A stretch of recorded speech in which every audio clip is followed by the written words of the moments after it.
¿Qué tal? Muy buenos días, tengan todos ustedes. Bienvenidos una vez más a nuestro espacio de Pie al Diálogo, nuestro programa de intervención estratégico Pie en Movimiento, con el cual pues el día de hoy traemos una entrevista en conmemoración al 5 de mayo de 1862, una batalla que sin duda marcó la historia de nuestro México. Como ustedes pueden darse cuenta que me encuentro acompañada por el licenciado Juan Carlos Maldonado Sierra, de quien pues bueno voy a dar algunos generales. Y nos va a brindar información muy importante, información que tal vez no conocemos, que se ha quedado más allá de los libros, que se ha quedado en estas investigaciones que se han realizado y que pues desgraciadamente no siempre se nos dice, no siempre se nos da esa parte de la historia y pues qué importante que es el día de hoy salga a la luz toda esta información. El licenciado Juan Carlos es director del Telebachillerato Comunitario 236 de la comunidad del Barrio de la Luz, aquí en nuestro Tepotzotlán, y pues es miembro e investigador de la Sociedad de Investigación y Estudios Históricos de México. Licenciado, bienvenido. Muchas gracias. Es un placer tenerlo en nuestro espacio, como ya se lo hemos mencionado en destacadas ocasiones. Deseamos que esta charla nos dé información y pues que bueno llegue a todas las personas que nos siguen en la transmisión, sí, nuestro canal de YouTube, y que pues bueno no se pierdan el contenido que Pie en Movimiento tiene para ustedes. Pues bienvenido, vamos a comenzar con esta charla. Adivinen, de un personaje que la verdad, más allá de lo que hizo, es importante conocer a la persona. ¿Qué fue lo que motivó a este líder, a este general, el general Ignacio Zaragoza, y cuál fue su papel en la batalla del 5 de mayo? Pues bienvenido, comencemos entonces con quién fue Ignacio. Pues muchas gracias, licenciada. Iniciemos esta historia. El 24 de marzo de 1829, Ignacio Zaragoza nace en la Bahía del Espíritu Santo, cuando todavía Texas escribía con J, hijo de Miguel Zaragoza y Rafaela, su madre, Rafaela, originaria de Texas, su padre originario de Veracruz, de carrera militar.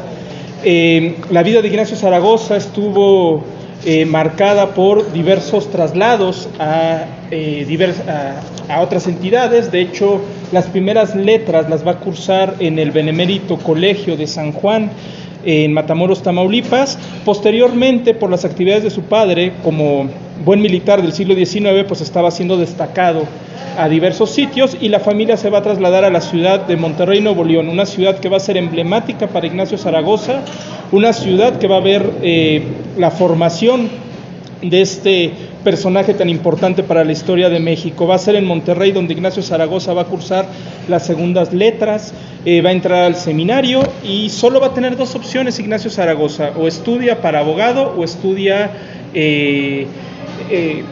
religión, o se vuelve eclesiástico. Sin embargo, Ignacio Zaragoza decide no estudiar, no le gustaban los estudios, y se va a trabajar con Federico Sepúlveda, quien es un conocido de su padre. Federico Sepúlveda, quien va a ser un personaje muy importante, porque a la postre va a ser uno de los fundadores de la Guardia Nacional de Nuevo León. Aquí quiero abrir un pequeño paréntesis. ¿Qué es la Guardia Nacional de Nuevo León? Las milicias que se formaron para poder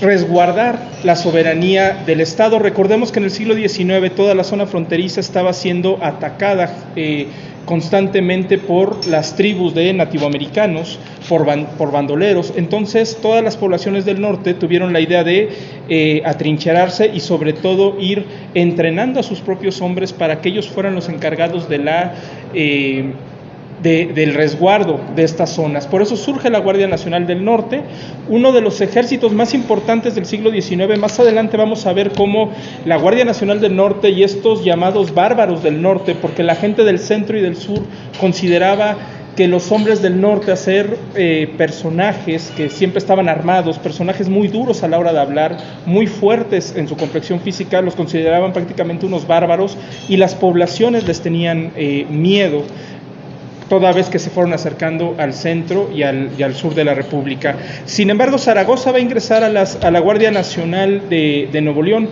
y va a ser ahí donde sus mismos subordinados, los mismos miembros de la Guardia Nacional, lo van a nombrar sargento. Y de aquí va a iniciar ya la historia militar de este personaje. Antonio López de Santana, Su Alteza Serenísima, que está en el poder en aquel entonces, estamos hablando de inicios de los años 50 del siglo XIX, va a decretar que la Guardia Nacional se va a incorporar al ejército en línea, e Ignacio Zaragoza va a ser enviado a la ciudad de Ciudad Victoria, Tamaulipas, en donde se le va a dar el grado de sargento. Ahí es donde lo va a sorprender la Revolución de Ayutla. La Revolución de Ayutla, rápidamente contextualizo qué es la Revolución de Ayutla. La Revolución de Ayutla se da cuando, cansados ya de las constantes reelecciones de Antonio López de Santana. Antonio López de Santana en su último periodo se convierte en un dictador. Recordemos que es cuando ya lo comienzan a llamar Su Alteza Serenísima, y se levantan dos personajes icónicos del siglo XIX. Juan Álvarez, el caudillo del sur, un personaje que viene desde la independencia, que estuvo bajo las órdenes de Morelos, bajo las órdenes de Guerrero, y también otro personaje importante que es don Ignacio Comonfort. Ellos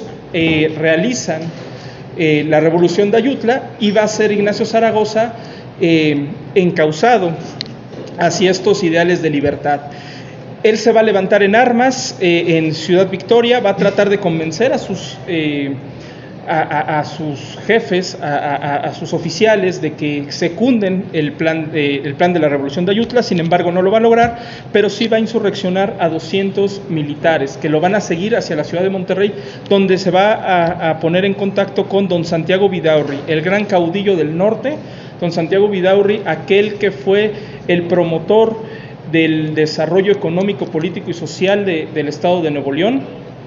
Y de aquí Ignacio Zaragoza pues se va a incorporar a las tropas de la Revolución de Ayutla. Con la caída de Santana, pues vuelve la paz a la República. Ignacio Zaragoza vuelve a la vida civil. Santiago Vidaurri lo va a enviar a la Ciudad de México a estudiar. Estamos hablando en diciembre de 1857, enero de 1858. Ignacio Zaragoza se traslada por primera vez a la Ciudad de México, viene a estudiar agricultura, viene a estudiar estas nuevas técnicas para poderlas llevar al estado de Nuevo León, y aquí es donde lo va a sorprender la guerra de reforma, que en diciembre de 1857, recordemos que se va a levantar en armas don Félix Zuluaga, secundado por Ignacio Comonfort, que había sido elegido presidente constitucional. ¿Por qué se da esto? Porque recordemos que en febrero de 1857 la Constitución es proclamada, pero no dejó contentos ni a los conservadores ni a los liberales. Estaban todos descontentos. Entonces, ¿qué va a suceder con esto?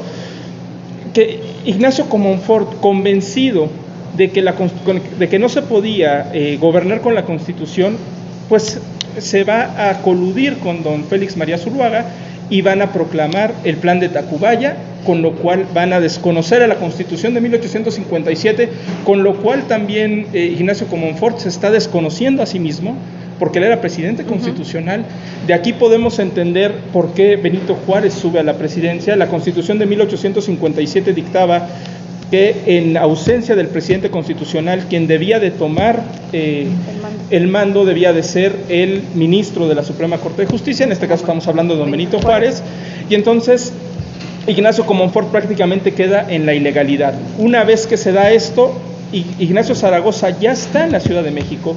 Ignacio Zaragoza se encuentra estudiando, como ya le habíamos dicho, estas técnicas de agricultura, y lo sorprende la guerra en las calles de la capital. La capital se encuentra sitiada por las fuerzas conservadoras. En enero de 1858, Félix Zuluaga no solo se conforma con el Plan de Tacubaya, sino que vuelve a hacer otro plan, y desconocen a Ignacio Comonfort. Se declara presidente. Ignacio Comonfort rompe con Félix Zuluaga y con las fuerzas de la reacción, y se levanta también en armas para defender a la capital. Y entre estos personajes que están defendiendo las calles de la ciudad encontramos al joven Ignacio Zaragoza. El joven Ignacio Zaragoza se va a trincherar en lo que hoy conocemos como el Museo de las Constituciones, que está en el centro de la Ciudad de México. Él, convocado por un personaje que era diputado en ese momento por Nuevo León, don Miguel Blanco, convoca a todos los estudiantes y a todos los ciudadanos de Nuevo León que se encuentran en la capital para que apoyen la causa constitucional, y se van a trincherar en el templo de San Pedro y San Pablo. Hay testimonios que dicen que Ignacio Zaragoza tuvo una participación destacada, que se enfrentó valientemente a las tropas reaccionarias. Sin embargo, era tal la cantidad de tropas reaccionarias que prácticamente fracasaron en el intento de mantener a Comonfort en el poder. Comonfort sale huyendo de la ciudad, e Ignacio Zaragoza se tiene que regresar por orden de Santiago Vidaurri a Monterrey. Aquí ya podemos comenzar a ver a un Ignacio Zaragoza que está tomando las armas para ir defendiendo poco a poco los ideales constitucionalistas. ¿Qué va a suceder después con Ignacio Zaragoza? Pues obviamente Ignacio Zaragoza, al pertenecer al recién formado Ejército del Norte, va a ser nombrado coronel y va a iniciar ya esta historia o su historia durante la Guerra de Reforma. Va a tener campañas muy importantes, campañas como la Batalla de Silao, va a tener también pérdidas muy significativas. De hecho, Ignacio Zaragoza va a estar presente durante el combate que se va a dar en la Ciudad de México. Estamos hablando de abril de 1859, estamos hablando de los mártires de Tacubaya. Ignacio Zaragoza se encuentra en la Ciudad de México bajo las órdenes de un personaje icónico, un maestro de filosofía, michoacano él, que es apodado el héroe de las derrotas, don Santos Degollado, un maestro del Colegio de San Nicolás en Morelia, Michoacán, quien es el artífice también de formar y aglutinar a todas las fuerzas constitucionalistas que van a participar defendiendo al gobierno de Benito Juárez en contra de la reacción. Ignacio Zaragoza va a estar bajo las órdenes de don Santos Degollado y se trasladan a la Ciudad de México después de haber obtenido diversos triunfos en lo que es la zona del Bajío, Querétaro. Llegan a la Ciudad de México y le encargan a Ignacio Zaragoza el resguardo del castillo de Chapultepec y la línea que va hacia Casamata. Ignacio Zaragoza, en un acto de audacia, lanza un ataque hacia la Ciudad de México, que en ese momento está en manos de la reacción, por la zona de la fuente de la Tlaxpana. Hoy en día ya no existe la fuente de la Tlaxpana, fue una de las grandes pérdidas culturales que tuvimos. El problema en este país es que siempre tenemos la mala costumbre de derrumbar todos estos monumentos, no les damos el valor, pero la fuente de la Tlaxpana se encuentra en lo que hoy en día es la esquina de San Cosme. De hecho ahí estaba la garita de San Cosme. Ignacio Zaragoza va a ingresar con sus tropas hacia esa zona y estuvieron a punto de lograr tomar la Ciudad de México. Sin embargo son replegados y se tiene que regresar al castillo de Chapultepec. ¿Qué va a suceder aquí? Leonardo Márquez, el general conservador, el tigre de Tacubaya, precisamente en abril de este año, Leonardo Márquez va a ser apodado de esta forma porque recordemos que viene la matanza de los jóvenes, viene la matanza de los médicos, de los estudiantes que están apoyando a los liberales, van a ser sacrificados en el poblado de Tacubaya. Recordemos que Tacubaya en el siglo XIX no es como lo conocemos hoy en día.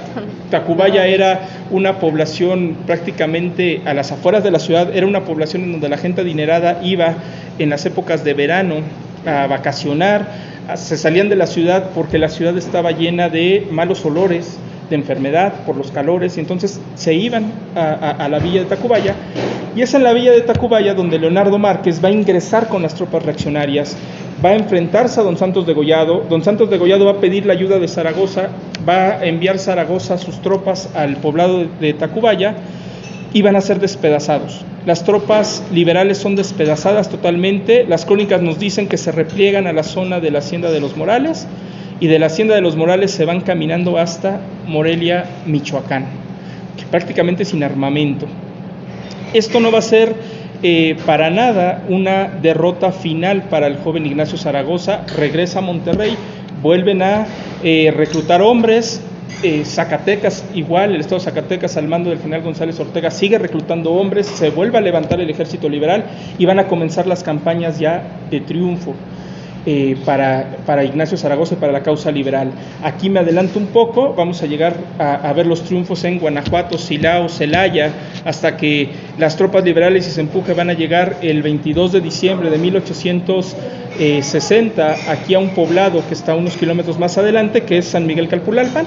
Ahí se va a dar la batalla final entre las tropas reaccionarias y las tropas liberales. La batalla va a durar escasos minutos. Las tropas liberales triunfan. Ignacio Zaragoza, ya con el grado de general, va a ser comisionado para llegar a la Ciudad de México, tomar la Ciudad de México y organizar todo para el regreso de Benito Juárez y su gobierno a la capital de la República. Aquí podemos ver a muy grandes rasgos quién es el general Ignacio Zaragoza y cómo poco a poco nos vamos enfilando a la batalla del 5 de mayo. ¿Qué sucede después de la batalla de Calpulalpa? Ignacio Zaragoza va a ser nombrado ministro de guerra por parte del gobierno de Benito Juárez. Ignacio Zaragoza no estaba conforme con tener cargos políticos, era un hombre que le gustaba más estar en los campos de batalla. Tuvo ciertos problemas cuando fue ministro de la guerra porque se le acusó de malversación de fondos en el Congreso de la Unión, en la Cámara de Diputados, y Ignacio Zaragoza siempre negó estos cargos. De hecho, se dio un debate en la prensa en el periódico decimonónico en el siglo XIX. Ignacio Zaragoza estaba muy molesto con esto, presenta su renuncia al cargo, no se la aceptan, pero ya Benito Juárez, con toda la presión que tenía encima, finalmente tuvo que cambiar de gabinete, sobre todo con la inminente intervención francesa que se acerca. Ya estamos escuchando que las tres potencias, España, Inglaterra y Francia, ya están amenazando al país, sobre todo cuando Benito Juárez declara que no va a pagar la deuda, exactamente, no la va a pagar, declara que todos los ingresos de las aduanas van a ser para la hacienda mexicana para poder levantar al país. Estamos hablando que el problema de México durante el siglo XIX es un país quebrado, no hay dinero, nunca hubo dinero, está en bancarrota, y estamos hablando del siglo de los cuartelazos, donde había que pagarle a los militares para que no se levantaran en armas. Entonces, en lugar de administrar el dinero para obra pública, para el desarrollo nacional, no, se administraba para estar pagando lo que se debe. Pagando lo que se debe, y aparte estar pagando también levantamientos ya militares que no estaban conformes con el gobierno. Entonces, Benito Juárez declara la moratoria de la deuda, y las potencias, pues obviamente, vienen hacia las costas mexicanas para exigir el pago de la misma. Ignacio Zaragoza todavía es ministro de guerra. Sin embargo, Benito Juárez, ante toda esta presión, tiene que ceder. Hay un personaje que fue gobernador de Guanajuato, Manuel Doblado, un personaje que tiene muchos claroscuros, que por momentos fue muy patriota y por momentos también tuvo estas intenciones de golpes de Estado. Juárez se da cuenta que el hombre indicado para ir a negociar hacia Veracruz con las potencias extranjeras es Manuel Doblado, pero Manuel Doblado le pone como condición que él va a encargarse, o él va a decidir quiénes van a ocupar los cargos en el gabinete de Juárez. Juárez tiene que aceptar, tiene que ceder en cierta forma, e Ignacio Zaragoza ya deja por fin el cargo de ministro de guerra. Su esposa en ese momento está muy enferma, Rafaela Padilla está muy enferma, de hecho ella va a fallecer en enero de 1862, ya con la inminente intervención francesa. Fallece en enero, fallece en la calle de la Acequia, que está precisamente, es la calle que está a un costado de Palacio Nacional. La calle, si nosotros nos ubicamos, está Palacio Nacional, la Suprema Corte de Justicia de la Nación, es esa calle. De hecho, hoy en día existe una placa, ya no hay mucho de la casa original, hoy en día venden ropa y es una vecindad. Pero todavía está la placa donde fue la casa de Ignacio Zaragoza en la Ciudad de México. Ignacio Zaragoza se va a trasladar al Ejército de Oriente, no va a llegar como comandante en un principio. El Ejército de Oriente está bajo las órdenes del general Uraga. El general Uraga, de hecho, aquí hay un dato que muy pocas veces se dice: en algún momento quiso pasar por las armas Ignacio Zaragoza, porque él creía que Ignacio Zaragoza venía como espía de Benito Juárez. Y de hecho, él le da la orden a sus subordinados de que ante cualquier provocación del general Zaragoza se ha pasado por las armas. Uraga era un crítico férreo del gobierno de Benito Juárez, también estaba coqueteando con la reacción, por lo que el gobierno de don Benito, del Benemérito, decide quitarle el mando del Ejército de Oriente, y ahí es cuando en febrero del 62 Ignacio Zaragoza toma el mando del Ejército de Oriente, y aquí ya comienza la historia del 5 de mayo, porque desde un principio, cuando llega Ignacio Zaragoza, comienzan a hacer toda la estrategia para contener a los franceses. En un principio la estrategia es irlos poniéndoles trabas desde Jalapa hasta Puebla, los famosos combates en las cumbres de Aculcingo. Desgraciadamente, en los primeros meses de 1862 se da la tragedia de Chalchicomula. Aproximadamente 2,000 hombres del batallón de Oaxaca fallecen en una explosión que se da con un polvorín en la prefectura de de este poblado de Chalchicomula, en Puebla.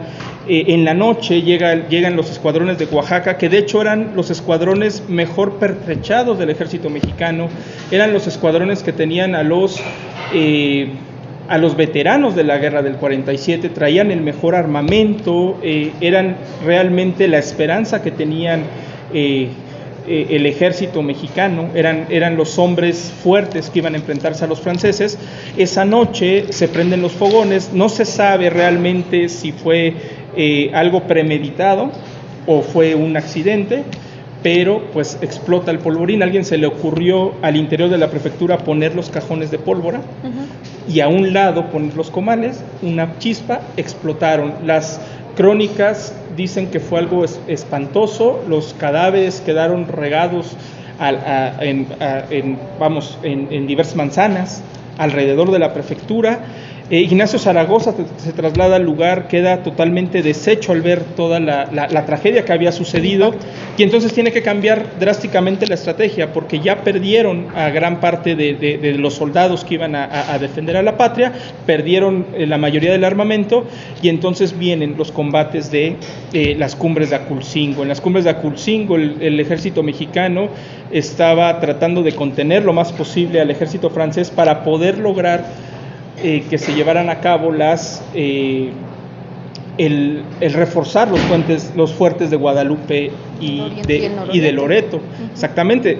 De hecho, Columbres, que es un ingeniero del siglo XIX, que es muy importante, después lo veremos en el sitio de Puebla. Este ingeniero Columbres es el que se dedica a hacer toda la fortificación de los fuertes de Loreto y Guadalupe, mientras el resto de la fuerza está poniéndole trabas al ejército francés para atraerlo hacia la ciudad de Puebla. Zaragoza desde tiempo atrás se había dado cuenta que no teníamos ni los recursos para poder enfrentar a los franceses. Claro, con su ya conocida frase, ¿no? Que ellos se enfrentaban al ejército más poderoso del mundo, pero pues sin duda ellos tenían o tenemos, como lo decía, a la mejor patria. Así es. Aquí cabe aclarar, porque también es importante decir, hoy en día nosotros tenemos una concepción de patria muy diferente a la que ellos tuvieron. Eso es, o sea, a lo mejor nosotros nos dicen patria y nos vamos, no sé, a libros de historia, a todos estos acontecimientos que pasaron, pero sin embargo ellos formaron la patria que hoy nosotros conocemos. Así es. O sea, ellos tuvieron que formarse su propia concepción de patria. Exacto. Cuando nosotros escuchamos que le dicen a los soldados que es el ejército más poderoso del mundo, yo aquí siempre me pregunto, ¿cuántos de esos soldados realmente tenían la concepción de dónde quedaba Francia? Ajá, exacto. Porque nosotros lo damos por hecho. Sí, ya lo ubicamos en el mapa. Pero probablemente esos soldados no. Porque estamos hablando que la mayoría de los soldados que participaron el 5 de mayo, muchos de ellos eran de leva y muchos de ellos jamás habían tenido en sus manos un arma. No tenían uniformes, como muchas veces nos lo quieren hacer creer. Realmente, cuando nosotros leemos las cartas de Ignacio Zaragoza, que le envía al general Ignacio Mejía, otro personaje que también va a estar presente el 5 de mayo, nos podemos dar cuenta la desesperación que tiene él como comandante del Ejército de Oriente, porque habla de que no tienen zapatos, no tienen comida, no tienen vestimenta. De hecho, eso es lo que solicitan, ¿no? En primera línea. Sí. Guaraches.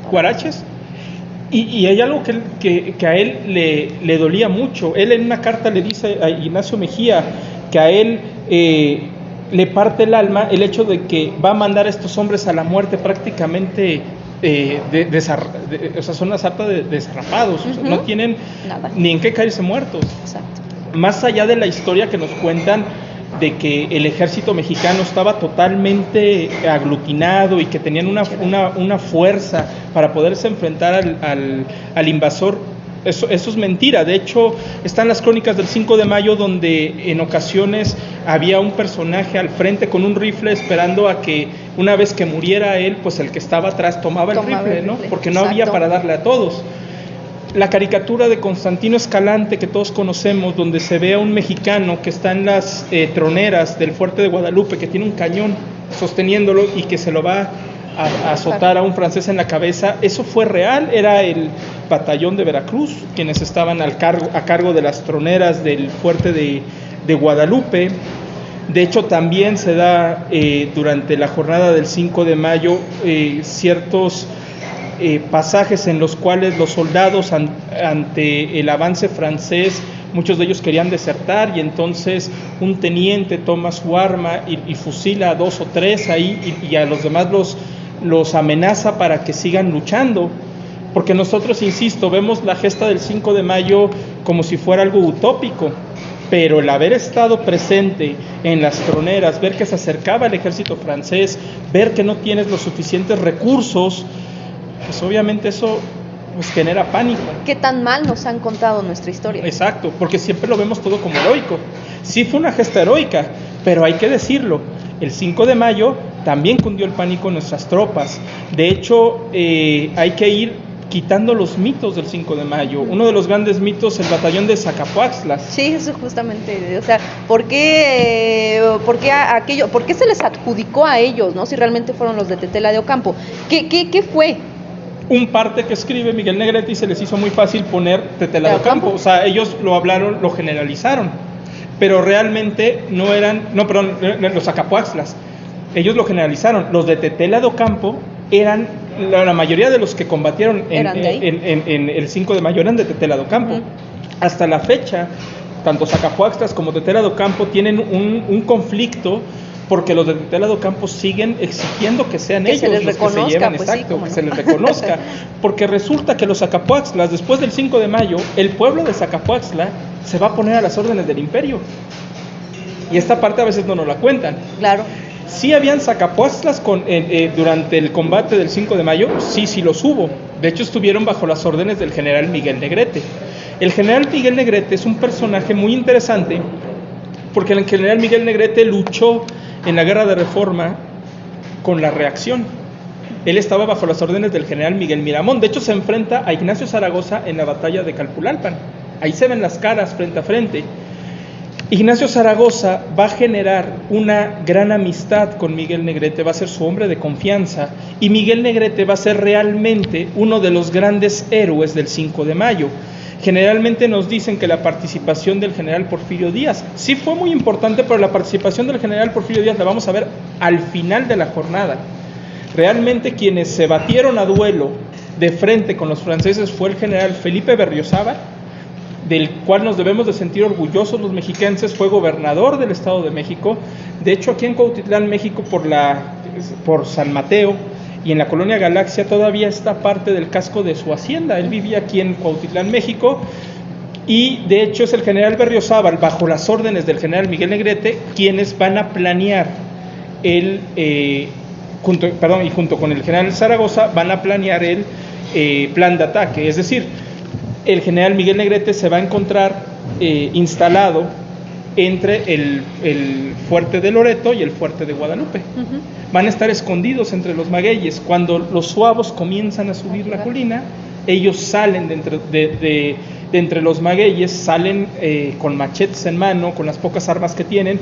Están las crónicas de que el general Negrete sale a caballo, sale con su sable desenvainado, le disparan, pierde su sable y entonces se vuelve a poner de pie y vuelve a arengar a las tropas y enfrentan a los franceses uno a uno, hombre a hombre. Ese fue lo que les dio realmente el triunfo el 5 de mayo, que los franceses nunca se esperaron este ataque, que fue por sorpresa, y entonces los franceses en esta primera batalla que tienen en la jornada del 5 de mayo, pues se vuelven a replegar, y esto le va a dar oportunidad al ejército de Oriente que poco a poco vayan planeando y planteando cómo van a seguir ellos manteniendo a los franceses a raya. ¿Qué hace Ignacio Zaragoza durante la gesta del 5 de mayo? Su cuartel general se encuentra en una iglesia que al día de hoy todavía se puede visitar, la iglesia de los Remedios. Está el fuerte de Guadalupe, y la iglesia de los Remedios está en la parte baja de la ciudad, porque Zaragoza tenía pensado 2 escenarios. El primero era que los franceses rodearan los cerros y atacaran la ciudad directamente por la parte baja. Por eso él se encontraba en la iglesia de los Remedios. Ellos iban a atacar, si los franceses trataban de tomar la ciudad directamente, pues estaba Ignacio Zaragoza en esa defensa, y si los franceses se les ocurría atacar los fuertes, como fue lo que sucedió, por eso estaba Berriozábal y Miguel Negrete pues apostados en los fuertes. Ignacio Zaragoza todo el tiempo de la batalla estuvo arengando a las tropas, de hecho estuvo de un lado a otro. En la mañana, como todos sabemos, da este famoso discurso, ¿no? Informándoles a los soldados, que es donde da el discurso de que ustedes se van a enfrentar al ejército más poderoso del mundo, pero nosotros somos los primeros hijos de México. Se dice que tampoco fue cierta esta arenga, se dice que esto no lo dijo Zaragoza, que esto se tomó también de un parte, sin embargo ya queda para el anecdotario. Sí se sabe que Zaragoza sí dio una arenga, que sí estuvo al frente de las tropas la mañana del 5 de mayo, sabían que los franceses ya estaban, de hecho, en las inmediaciones de la hacienda Rentería, que está a unos cuantos kilómetros de los fuertes. El día 4 de mayo ya están las fuerzas francesas ahí apostadas. Y Zaragoza toda la jornada del 5 de mayo pues va a estar dando ánimo a las tropas, y de hecho si ustedes tienen la oportunidad de visitar la iglesia de los Dolores, se van a encontrar con el Cristo de la Bala. Ese Cristo estuvo presente en la jornada del 5 de mayo, y en algún momento los franceses se acercan a las inmediaciones del cuartel general de Zaragoza, que estaba en esta iglesia, en este templo, y de hecho un balazo va a apostarse en el rostro del Cristo. Hoy en día todavía se puede apreciar, es impresionante tenerlo de frente al Cristo de la Bala, y Zaragoza en ese momento pues estuvo también en peligro de haber perecido durante esta jornada. Bueno, pues sí, sin duda todo esto que usted nos menciona pues es bastante importante, ¿no? Porque como lo mencionamos, nadie, o mejor dicho, ¿qué tan mal nos han contado la historia de nuestro México? ¿Dónde quedan todos estos datos desde que menciona la Guerra de Texas, todo lo que pasó con la Constitución del 57, esto aparte de los conservadores que iban con Zuluaga, la Guerra de Reforma, el propio gobierno de Juárez, y pues ahora sí que la llegada a intervención francesa, ¿no? Algunos datos, o bueno, no sé si nos pudiese apoyar dándonos esta información. ¿Qué fue lo que faltó o por qué a los franceses no se les convenció? Como se llegó a un acuerdo con las otras dos naciones. Lo que pasa es que ellos los franceses desde un principio ya tenían el plan de venir a crear exactamente un imperio, porque Francia quería poner un dique. Recordemos que Estados Unidos en el siglo XIX es una nación voraz, que hasta la fecha lo sigue siendo, pero en el siglo XIX ya nos había quitado de nosotros más de la mitad de nuestro territorio. Ya venían con la doctrina Monroe de América para los americanos. Ellos tenían una influencia muy fuerte en todo lo que era el continente americano, y esto no era benéfico para los intereses de Europa. Obviamente Francia ve la oportunidad. Francia tiene la idea, porque a Napoleón III, que es el emperador en ese momento de Francia, sobrino de Napoleón, hoy en día hay ciertas investigaciones que dicen que tampoco era sobrino de Napoleón, que parece que no tenía nada que ver, pero bueno, eso lo dejaremos para otra ocasión. Esa es otra historia. Resulta que Napoleón III tiene la idea de que Sonora está lleno de minas, está lleno de oro, como lo fue en su momento la Alta California, y entonces los franceses estaban dispuestos a apoyar la intervención.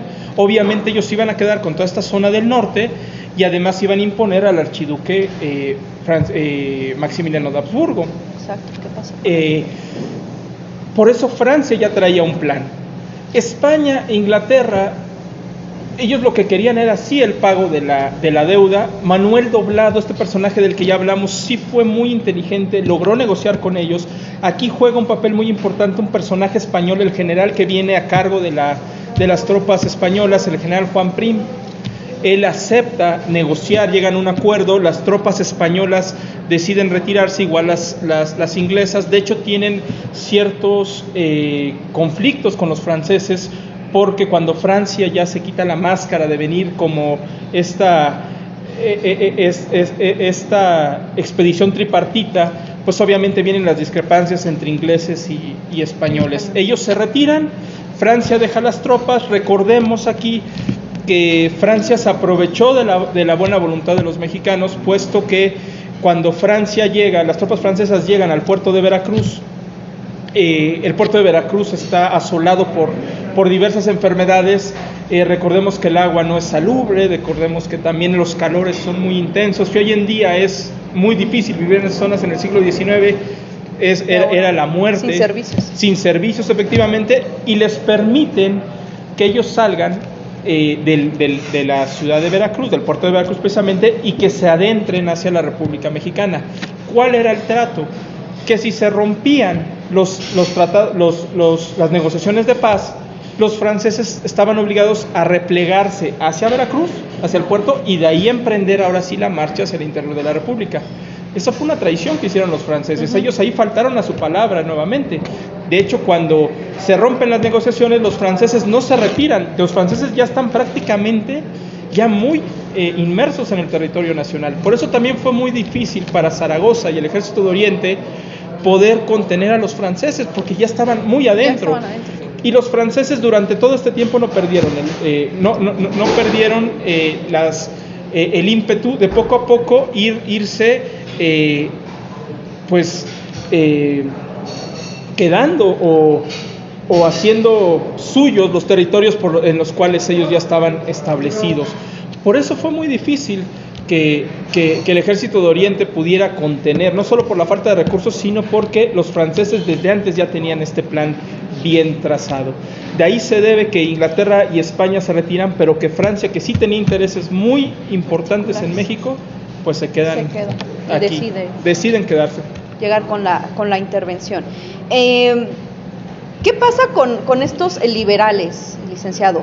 Sabemos que son personas, o sea, si bien algunos estaban en cargos políticos o tenían como tal cargos políticos, pues su mayoría eran periodistas, eran escritores de periódicos, eran prosistas. ¿Qué pasa? ¿Por qué? ¿Cuáles eran cuál era la mentalidad, no? Porque lo que pasa es que desde la Revolución de Ayutla, desde la Guerra de Reforma, realmente los militares de carrera se fueron con las tropas de la reacción.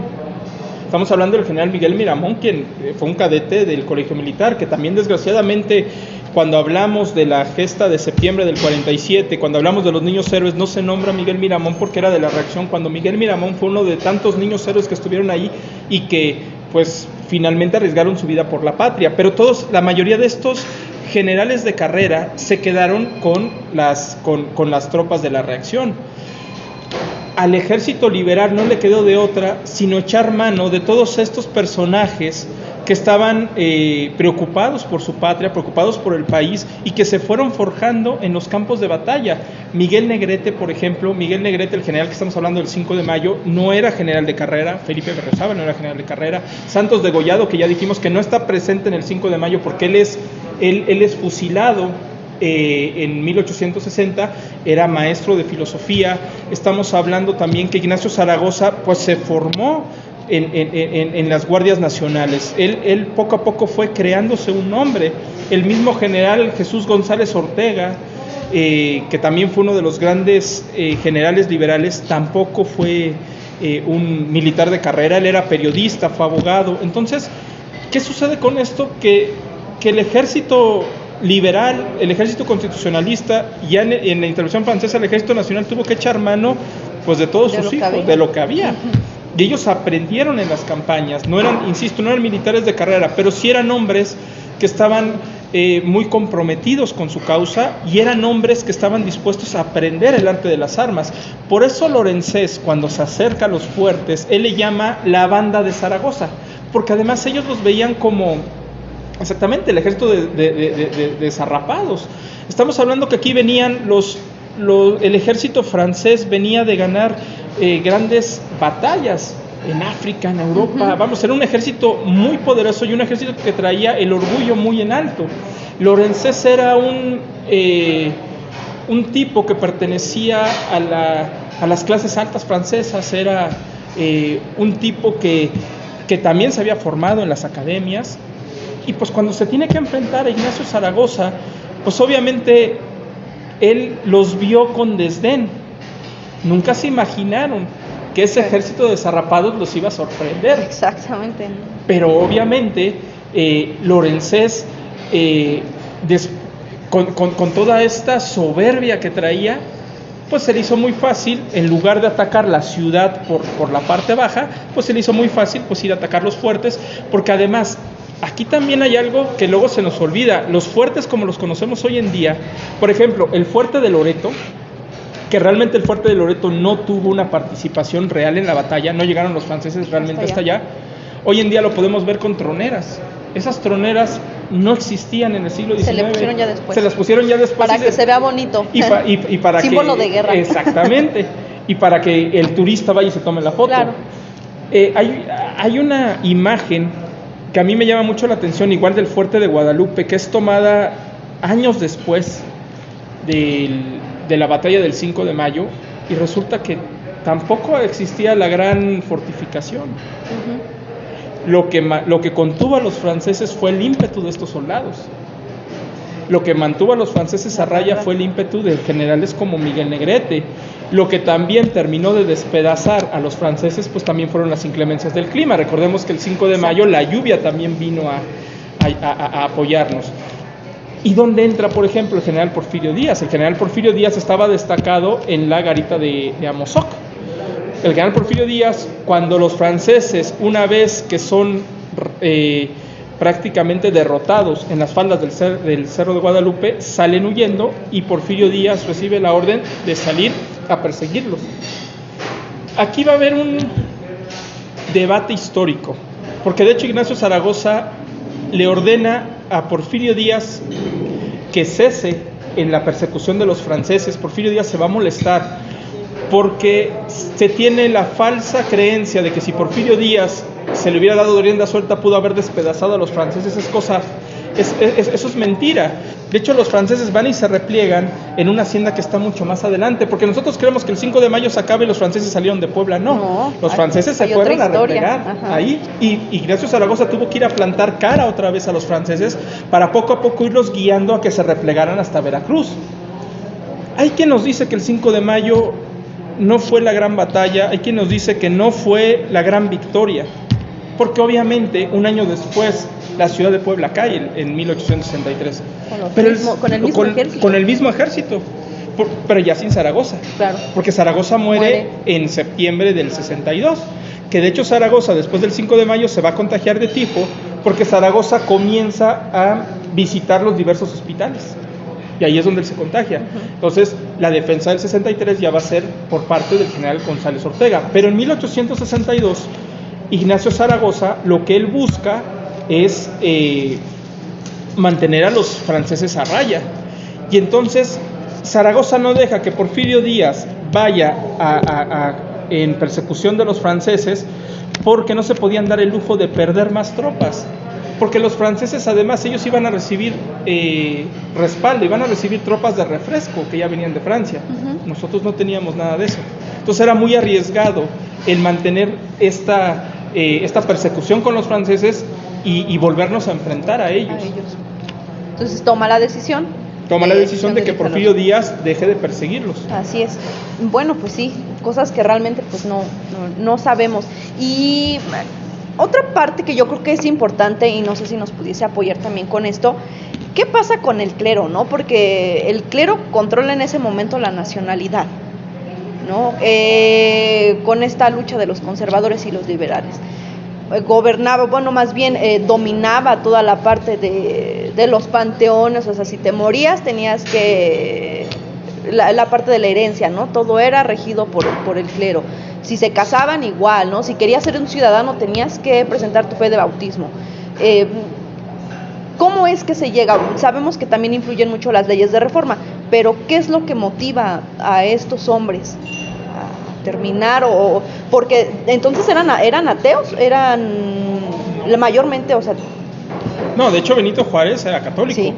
Pero es que aquí tenemos que entender algo que es muy interesante con respecto al clero en el siglo XIX. Nosotros hoy en día lo juzgamos con la visión del siglo XXI. Ajá. Es muy fácil criticar al clero y tenemos una visión también muy distorsionada del papel que jugaba el clero. Hay un autor, Anselmo de la Portilla, que precisamente nos habla sobre el ambiente que prevalecía en 1857 con la Constitución, cuando se hace la separación del clero y el Estado. Ajá. No es que ellos no quisieran que el Estado fuera laico. Lo que pasa es que muchos de ellos lo que pedían era que los cambios fueran paulatinos. pero también ellos estaban en contra de cómo las leyes de reforma vendieron los bienes de la iglesia, porque además, debemos de decirlo, los bienes de la iglesia se malbarataron. Sí. Y en la mayoría se vendieron a los extranjeros. No es esta historia que nos pintan de que... Los malos. De que eran los malos, porque además Anselmo de la Portilla dice, lo que no han entendido, y además lo interesante de Anselmo de la Portilla es que él lo escribe en ese tiempo, o sea, él es un testigo fiel de lo que está sucediendo en el país. Y Anselmo de la Portilla dice, nuestros abuelos son los que invirtieron en los bienes de la iglesia, no había bancos en este país, entonces las personas le daban su dinero a guardar a la iglesia y en ocasiones se los donaban. Y entonces dice el Anselmo de la Portilla, es que lo que se está malgastando es el dinero de nuestros abuelos, los ahorros de nuestros abuelos. Y eso es algo que a veces perdemos de vista. Si bien es cierto, había que hacer la división entre la iglesia, los bienes de la iglesia, o el poder, perdón, de la iglesia y el Estado laico, también tenemos que decir que, vamos, no es tan negro como nos pintan la historia de la iglesia. Sí cometió muchos errores la iglesia, pero los mismos testigos de la época, los mismos cronistas, te hablan de que también en ocasiones la iglesia apoyó la causa nacional.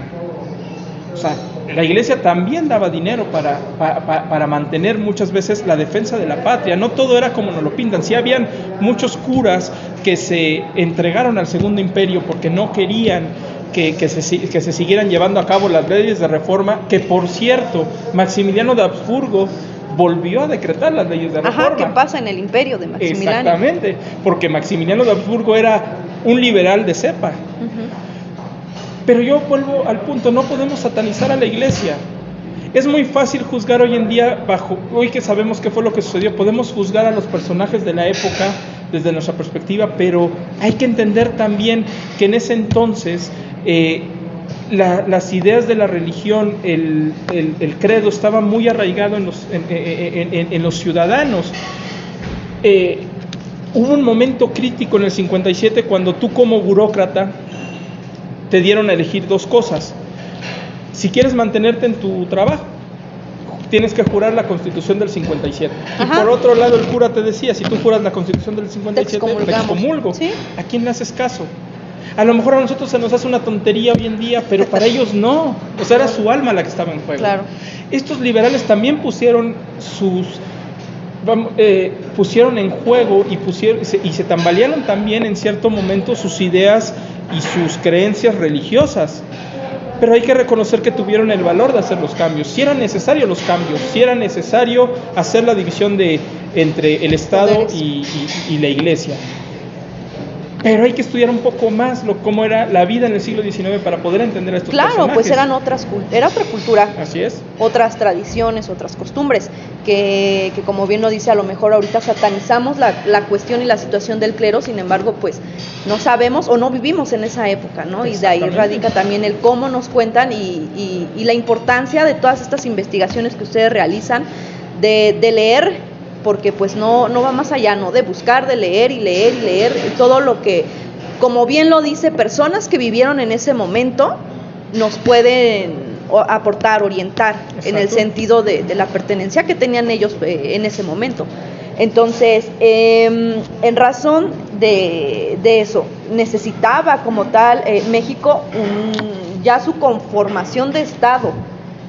¿Cómo termina el imperio de Maximiliano? ¿Fue en esta parte?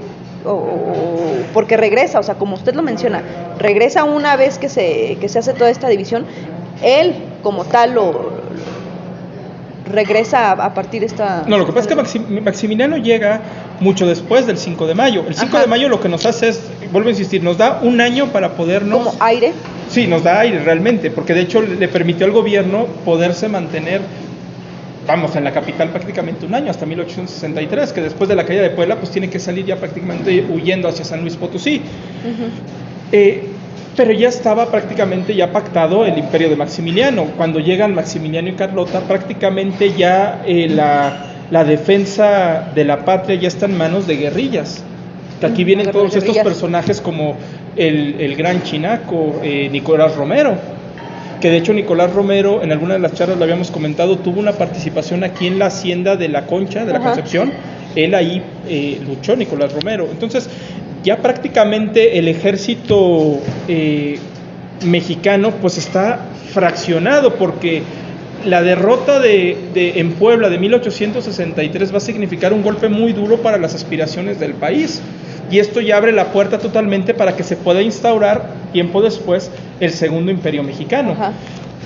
¿Cómo termina el Segundo Imperio Mexicano? Pues obviamente terminó desgastado, porque empiezan conflictos con los mismos franceses, no hay dinero tampoco en el Segundo Imperio, se despilfarran los recursos que hay. Recordemos que también el país sigue dividido, porque el Segundo Imperio, pues si bien tiene a su cargo Yucatán, toda la zona del sureste, tiene la Ciudad de México, tiene Puebla, tiene Querétaro, pero al norte hay muchas zonas que prácticamente siguen estando en manos de los liberales. Benito Juárez sigue huyendo hacia el norte.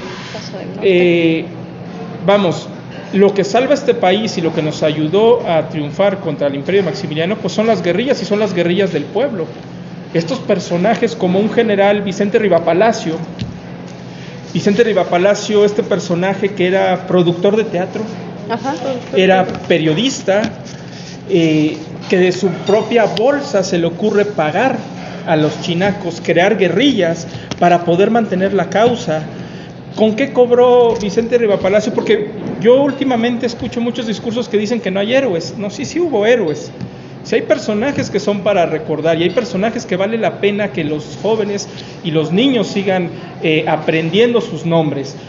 Hablamos de Ignacio Zaragoza, fue un héroe. Hablamos de Miguel Negrete. Hablemos de Vicente Rivapalacio, que cuando se acaba la intervención francesa, cuando cae el Imperio Maximiliano, Benito Juárez le dice que ya se le van a pagar todos sus saberes porque le deben años. Y Vicente Rivapalacio le dice a Benito Juárez que no, él no va a aceptar dinero, porque a la patria no se le cobra, a la patria se le sirve. Esa es la diferencia entre esos personajes de antaño, esos personajes que no estaban por el dinero, estaban por los ideales.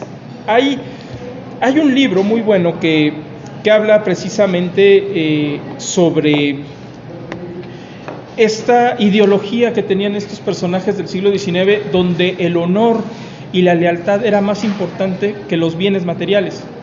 Un Melchor Ocampo, un Santos Degollado, Ignacio Zaragoza, muchas veces Ignacio Zaragoza lo dijo: mi familia prácticamente está mendigando, su familia estaba prácticamente en la pobreza extrema. Ignacio Zaragoza tuvo que pedir prestado a Santiago Vidaurre para ir construyendo una casita en Monterrey, pues no tenía dinero. Su familia su esposa muere prácticamente pues, en una casa que era rentada, ¿no? No le dejó nada a su hija, Ignacio Zaragoza, a su hija Rafaela, porque Ignacio Zaragoza tuvo 2 hijos. Tuvo a Ignacio, que se murió muy pequeño, y tuvo a su hija Rafaela, que sí le sobrevivió, pero no había recursos. Su madre se encarga de su hija. Son personajes que sí tenían esta visión de la patria muy por encima de sus intereses personales. Y no solo hablo de los liberales, también aquí hay que decir que los conservadores que también tenían estos Miguel Miramón, Tomás Mejía, eran personajes. Tomás Mejía muere también en la pobreza, pero cuando él muere, antes de morir, le manda una carta a su esposa y le dice, o sea, que él muere con la conciencia tranquila de haber cumplido con su deber, pero que no le va a dejar nada material. Son personajes que realmente vale la pena que los jóvenes y los niños conozcan, y que nos demos cuenta que no solo los gringos, no solo los europeos tienen héroes, nosotros tenemos héroes también. Claro, que la historia que se cuenta no sea admirada nada más por otras naciones, ¿no? Sino por nosotros mismos. Exacto. Que motive, en efecto, a los niños, a la niñez, a la adolescencia de nuestro México, a crear este sentido de pertenencia. Exacto. Este sentido de pertenencia y a trabajar en ello. Si a estos personajes que vivieron en esa época y que lucharon, pues ahora sí que vieron más allá de un interés, sino esta lucha por sus ideales, sí, pues que sea motivo para que el día de hoy en estas nuevas generaciones pues se haga algo, ¿no? No podemos decir que no tenemos héroes, usted lo está mencionando. Hay muchísimos los personajes que, bueno, esas ya son otras historias. Pero hoy 5 de mayo sí debemos de recordar, sí, claro, a quienes ofrendaron su vida, a quienes dejaron sus comodidades, así porque es. Bien se pudieron quedar en su casa. Realmente tenemos que reconocer esto. En el país, desgraciadamente, durante el siglo XIX también existió esta parte del egoísmo. Mucho de lo que se perdió durante la guerra del 47, muchos de los territorios se perdieron porque la mayoría de las entidades no quisieron mandar tropas, porque decían, no es mi guerra, no son mis territorios, yo no tengo nada que ver. Claro. Ese egoísmo nos ha costado muy caro, pero también hay que reconocer a estos personajes que dejaron sus comodidades, dejaron a sus familias. Y se fueron a la guerra no con las mejores condiciones. Sabían a lo que iban. Sabían a lo que iban. Y ofrendaron todo. Claro. Cuando uno se pone a leer las historias de las familias, de los deudos, tanto de conservadores como liberales, la mayoría quedaron en la calle. Bueno, pues yo me impacté con la historia de Rafaela, ¿no? Que tuvimos la oportunidad de trabajarla en un pasado 5 de mayo, sí. Y que, pues bueno, cómo sufrió, ¿no? Sí. La historia de ese amor por un amor a la patria. Sí. El amor roto de una mujer por el amor de una patria, ¿no? No estuvo presente Ignacio Zaragoza en su boda. Exacto, ¿no? Que se casó con el hermano, bueno, con Miguel. Representación con Miguel. Con Miguel, y de hecho fue el párroco, el obispo, el que la tuvo que convencer de que se casara porque ya no sabía si esto era legal o no. Claro. Pero igual, era otra época y Zaragoza tenía que cumplir con sus deberes. Así es. Zaragoza, insisto, no le gustó el estudio, pero sí le gustó el hecho de dedicarse a la carrera de las armas. Y eso finalmente afectó su relación familiar. De hecho, hay un momento en que Zaragoza tiene 2 años de no ver a su familia. Uh-huh. Y él pide, una vez que se acaba la guerra de Reforma, él pide ser licenciado. Dice, yo ya no quiero seguir, y Juárez no se lo permite, y es cuando él llega a ser ministro de la guerra. Uh-huh. Y se trae a su familia en la Ciudad de México.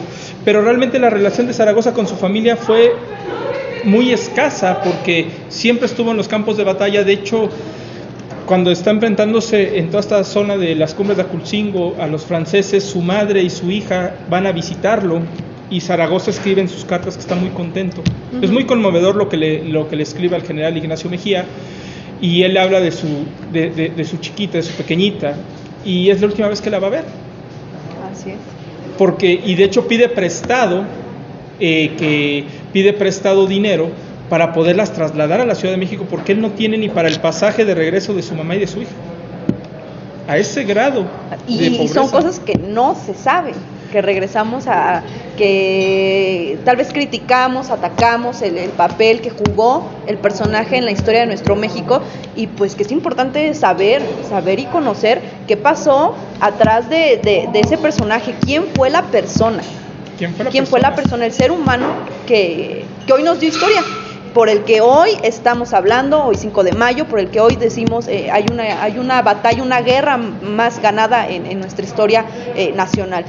Pues bueno, para mí es un placer, de verdad, escucharlo. No sé si quiera cerrar con algo. Esto es lo que fue la batalla del 5 de mayo.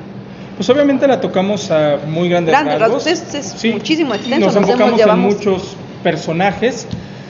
Yo cerraría con esto. Recordar la batalla del 5 de mayo es reconocer a estos patriotas que forjaron nuestro ideal de patria. Son estos personajes que, insisto, dejaron los intereses personales por los intereses de una nación. Nacionales. Son estos personajes que se enfrentaron a sus miedos y lograron vencer al ejército más poderoso del mundo. Vencieron a los ejércitos que venían victoriosos, ejércitos que venían sumamente embalados, venían bien pertrechados, que además ya los habían derrotado en las cumbres de Aculcingo. Yo el 5 de mayo creo que sí vale la pena recordarlo a lo grande. Desgraciadamente se ha vuelto una fecha que nos las han dejado ver acartonada. Sí, porque dicen es que nada más, fue una de cuantas. Ay. Pero no. Pero esa, como bien lo dijo usted, licenciada, esa nos dio 1 año de vida. Claro. 1 año para poder mantener la defensa republicana, la resistencia republicana. Hay que reconocer, insisto, a todos estos personajes, no solo del 5 de mayo, los personajes que estuvieron después. Este personaje, Nicolás Romero, un personaje que prácticamente ofrendó su vida, que los franceses le tuvieron miedo, que le apodaban el león de las montañas. Los franceses, hasta que no lo lograron cazar, no estuvieron contentos. A todos aquellos que les gustan los caballos, que les gusta la charrería, pues hay que conocer a los chinacos, que son la parte importante, es como la raíz de todas estas tradiciones. Así es. Sí, pues para nosotros es un placer siempre tenerlo aquí, se lo repetimos, Gracias. esperando una nueva charla con algún otro personaje y seguir brindándoles a todas las personas que nos ven, a todos nuestros estudiantes, a toda nuestra niñez, la adolescencia, toda esta información de riqueza cultural, histórica. Entonces es un placer para nosotros tenerlo siempre y pues esperando se nos dé la oportunidad de continuar en el mismo trabajo, pues deseosos de que regresen las clases presenciales para poder también llegar no solamente a través de estos medios, ¿no? Que bien o mal nos ha orillado la pandemia, esperando tengamos la oportunidad de otra charla como esta. Mi nombre es Jessica Hernández, coordinadora académica de la Dirección de Educación, licenciado Juan Carlos Maldonado Sierra, director del Telebachillerato Comunitario 236 de nuestro municipio. No olviden seguirnos en nuestras redes sociales, estamos en Facebook como Pie en Movimiento, nuestro canal de YouTube, igual Pie en Movimiento, activen la campana de notificaciones y denle seguir, no se pierdan nuestro contenido, no sé si tenga alguna red para que las mencionen, sigan todo el trabajo de la sociedad. Estamos en Twitter, en la Sociedad de Investigación y Estudios Históricos de México, ahí pueden también contactarnos y pues bueno, a lo largo del año estamos realizando diversos actos para seguir difundiendo la historia. Bueno, pues muchas gracias licenciado. Espérenos en una nueva transmisión. Hasta luego.